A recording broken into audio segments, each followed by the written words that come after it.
طبعا كلنا عارفين انه هيتم استخراج جثمان دكتور ضياء العوضي، وفي طلب مقدم من المحامي من طرف دكتورة ميادة أرملة الدكتور ضياء العوضي، والطلب ده مقدم للنيابة العامة لاستخراج الجثمان مرة تانية لوجود شبهة جنائية في، مش هنقول وفاته، في مقتله لحد وقتنا الحالي. وعملت فيديو للطلب ده مقدم، وطبعا هم طالبين تقرير مفصل من تقرير الطب الشرعي، لان بصراحه التقرير اللي عاملينه دوت ولا يفيد باي شيء.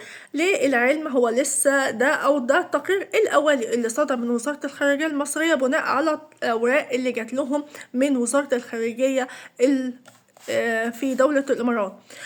قايلين ان تقرير الطب الشرعي قال ان الوفاة الطبيعية. على فكرة عشان قبل ما تقولي اي حاجة هتقولوا طب انت ليه بتعرضي التقرير دوت مادام انه لسه هيعملوا تقرير تاني وهيجوا يعملوا كشف على الجثة مرة تانية وحاجات كتير. علشان يا جماعة احب اوريكم، علشان لو كنتوا نسيتوا افكركم ان ده الكلام اللي طلع، وبعد كده لما تظهر الحقيقة كاملة ان شاء الله ويجيله حقه ويبان حقه من الغضروبي، ان شاء الله تفتكروا الكلام اللي قاله بيفور وبعد كده افتر. طيب التقرير الطبي الشرعي الاولي لما قالوا ان الوفاه جت طبيعيه كانوا عايزين ايه يحسوا الموضوع لا طبيعي، وقالوا ان مفيش اي شبهات جنائيه، وان الوفاة جاءت بسبب غلطة مفاجئة بالقلب، وان هو كان مدخن بشراهة فهو جات له غلطة مفاجئة بالقلب، واختار أسرة المتوفي بما تضمنه التقرير الطبي وإنهاء الإجراءات لنقل الجثمان لمصر في أقرب وقت ممكن، وكان الله بالسر عليهم وقفل وخلصنا الموضوع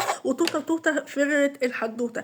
يعني على سن خلاص كده وخلصنا الموضوع إن وفاة طبيعية وجلطة مفاجئة وخلاص، ما تسألوش في حاجة تاني واقفلوا المواضيع بقى شطبوا وناموا. لما يعرفوش لا ان الموضوع لا مش هيعدي كده مرور الكرام، وان في مليون حاجه غامضه في الموضوع، وده احنا قلناه، وان الكلام ما دخلش دماغنا بقرش ساق من اول ما اعلنوا عنه. هم عايزين يبينوها خلاص ان هو مات موتة ربنا وخلاص انتهى الموضوع. بيحسبوا ان هنا في مصر ان الموضوع ده بيعدي كده، لا، في جهات تحقيق وفي يعني تقارير هتطلع، وخصوصا ان حتى ان الاوراق اللي كانت مع دكتور ضياء والمستندات وكل متعلقاته مفيش حاجة تم تسليمها لأرملته. ومش بس كده، ده حتى الأوراق اللي أخدها دكتور كريم أخو دكتور ضياء ما سلمهاش للمحامي من طرف الدكتورة ميادة، ولا سلمها حتى للدكتورة ميادة، وده كان شيء غريب وعليه علامات استفهام كتيرة جدا. وحتى اخوه هو دكتور كريم قال انا مش هتكلم في الموضوع اتقفل والوفاه طبيعيه وما فيش اي شبهه جنائيه انكم يعني، وانا مش عايز اي حد يتكلم في الموضوع وهقفل الصفحه. ودكتوره ميادة فتحت الصفحه فعلا بعد ما قفلها. فكان موقفه كل مادة كل حاجه بيعملها غامضه كده ومش مفهومه، وبيعمل كده ليه مش فاهمين. كمان انا حبيت ان انا اقول لكم حاجه، ان حتى ان هو مفروض في الفندق ده كان يقعد يومين بس من 12 ل 14 بعد الدكتور زياد اللي هو مختفي حاليا وملوش اي وجود حاليا مره واحده اختفى، وده برضو علامات استفهام تانية. هو طلع دكتور ضياء قبل ما يختفي وقال ان هو دكتور زياد بينقله من فندق لفندق لفندق. طب ليه؟ عشان ايه؟ وغير كده وكده اول ما دخل كان المفروض من يوم 12 ل 14 وهو كان موجود مع ناس قبليها يوم 11، ولما دخل الفندق ده مفيش اي اخبار عنه، ما مش عارفين يتواصلوا معاه ولا اي حاجه. وبعد كده اعلنوا في شرطه دبي انه تم اكتشاف الجثمان يوم 20 وان هو كان متوفي قبليها بيومين، يعني من يوم 17 ولا 18. يعني المفروض الحجز كان انتهى من 4 ايام، محدش دخل الاوضه، سايبين الاوضه كده حبي لله، اي حد يخش ينام له شويه فيها ولا حاجه المفروض نزيل اقامته انتهت. وهم عارفين مفروض بيطلعوا ان خلاص اللي طالع بيجي بيبقى يمضي على ورق وكده ان هو طالع خلاص، مش عارفه بتتقال ايه في الفندق ساعتها.